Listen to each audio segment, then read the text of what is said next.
everyone, and welcome. I'm Ewenique Astrid, and this is the fantastic Kai from ByNature. Today we're joining together to bring you episode 3 of our episode Fiber Collab. In the first episode, we went over all the basic stuff, our guidelines that we have set for ourselves, and all that stuff. And we are just a quick recap. We're using Ashford fiber. Which half a kilo of Ashford fiber. And these last couple episodes, we've just been working on spinning it up. The last episode, we discussed weaving on 2 shafts. And that is because one of our rules is that we are limited to working with 2 shafts. So we discussed all kinds of things you can do. And today we wanted to just show you a couple of samples. So Kai has some of his own weaving samples, and I have something on my, that I punched in real quick onto my weaving software that I'll pull up when the time comes. So today is going to be supplementary. In the next episode, we will be doing strips. Yeah. So without further ado, let's jump right in. All right, Kai, let's see your sample. So the first one we did was, proven diamonds. So this is sample right here. So here's a close-up. So basically, as I was explaining, as you come up, then you bring it over the cloth, and then you pull it out, and then you weave that. With the shuttle, you're going to pull it over. So you can see there's a thread that's actually going on top of it. That's how I pull it out. Yeah, that is. And it adds wonderful texture to your weaving too. It will also add more texture if you use art yarn, which will look very fun on the surface of the cloth. And the next one we did was inlaid weft. So this is a very fancy piece that I did. So it's snakes. So basically, I inserted weft here, and both of these samples are done on the same warp, just different background wefts. So this one, they're both alpaca warps, so I inserted blue here. I inserted blue wefts here, and with the knitting needle, every time I threw the shuttle, I moved the warp I moved it either to the right or the left. So when I'm starting, I moved it one to the left. Then on the other side, I moved it one to the right. So that is snakes.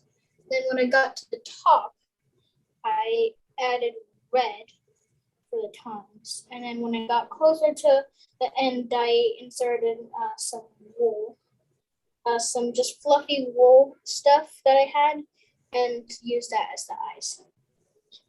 Those are this episode's samples. Next week, we will have stripes samples and plaid. Yep. So now we'll just tuck and spin. And I will add to, if you wanted to do a little more with those techniques, you could take like a small, skinny little strip of fiber and use it like that. That would, it would stick up a little more and be a little fluffier. Or you could use different kinds of art yarns, like I said. You can do all kinds of things with that. So, and I'm going to share, last time we discussed, I brought up color and weave, and you may have heard of log cabin. Log cabin uses color and weave. So let me just pull this up. So this is your basic color and weave. And you can see it's done on strictly 2 shafts. I just have a simple threading of 1, 2, 1, 2. And what I've got in here, it's just 100 warp threads, just to give you an example. You could alter that however you want. And this is really easy to do yourself. So I'll show you. Why is it doing that? Anyways, the here I alternate between the light and dark, and I have light and black just to show you.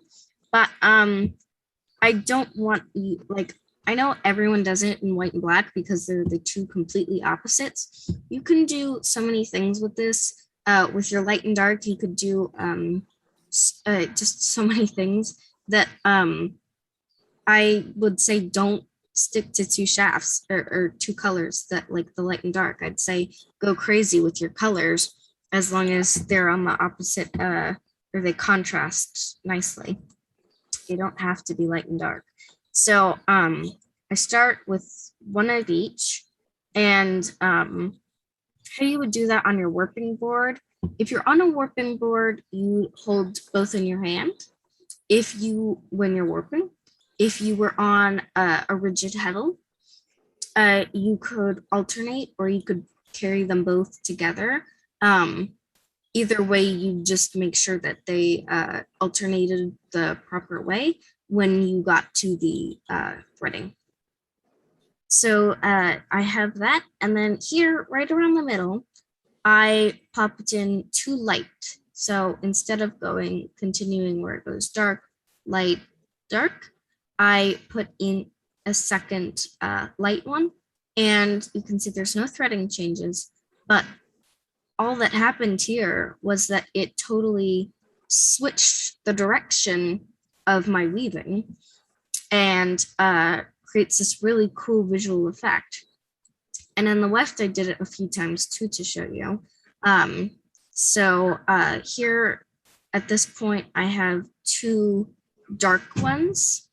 And at this, so I did 4 sequences of the light and dark. So it was light, dark, light, dark, light, dark, light, dark, and then an extra dark one. So it can be with either the light or the dark, but if at any point you want to switch the direction of your weaving, you just put an extra 2 of one of those colors. And it's really cool how it just turns around your weaving.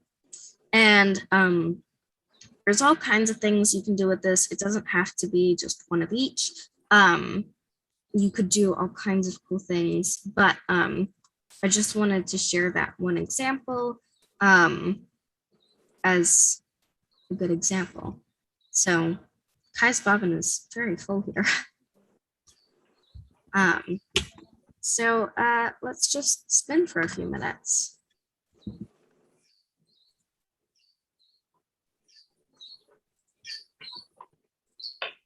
Switch the hooks. So Kai has 5-ounce bobbins, so we're probably about at the same point on our bobbins. His bobbins are just a smidge smaller since I have 8-ounce bobbins. So.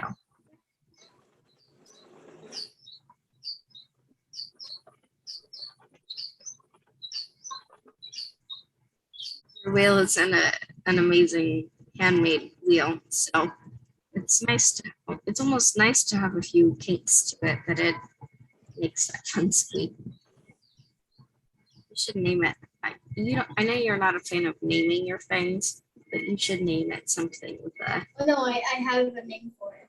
Oh, you do? It's Herbert. What? Herbert.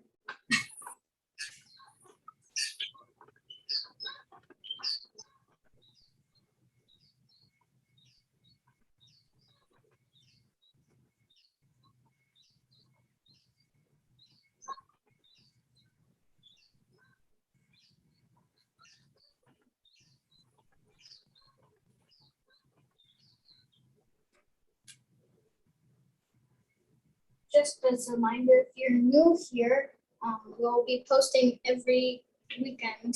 So to be expected, so you're not just like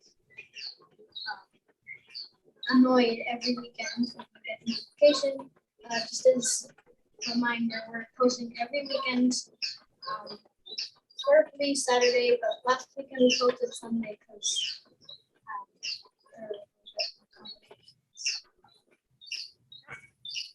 So, and we link the fiber in the description as well. So if you'd like to follow along, feel free to do that. And yeah, we'll link a few things in the description every week, including the fiber. So, and for our own little personal updates when we get more weaving process, especially, that all happens, there will be smaller updates on our own personal pages. So be sure to follow us there to check out all the details.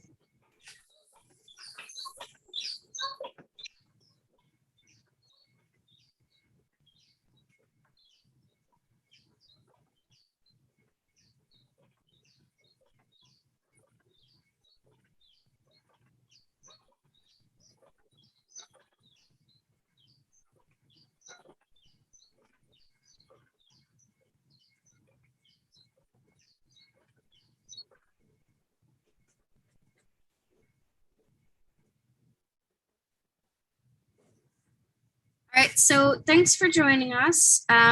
Like we said, we'll be doing updates every weekend, so be sure to keep an eye on those. And thanks for joining, and we hope you enjoyed. next weekend we'll be here with some stripe samples. Yep. All right. Bye. Bye.